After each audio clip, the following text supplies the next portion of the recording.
mas fit at healthy. Yan ang Gabby Garcia version 2.0 na halos araw-araw daw nasuki ng gym. Lahat daw ng ito, preparasyon niya sa nalalapit na taping ng Encantadia Chronicles Sangre. Gusto ko yung endurance ko would last throughout the taping days. Because when I did Sangre, I was just 17. So the metabolism and the stamina is different.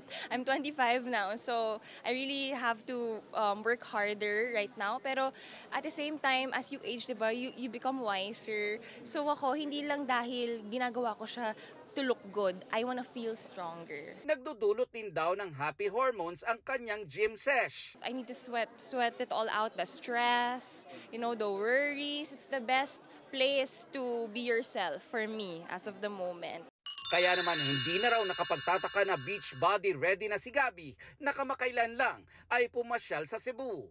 From Sangre, Alena.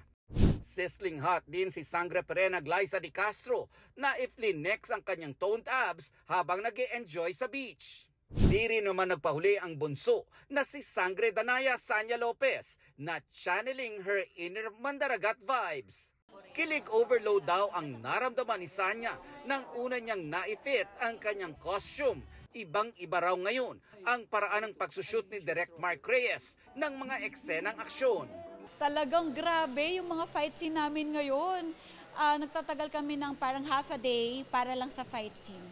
Sa isa lang ha. Before kasi, ang eksena namin dati, i-rehearse namin ngayon, take agad. Ang ganda niya nung pinanood. So, natuwa ako.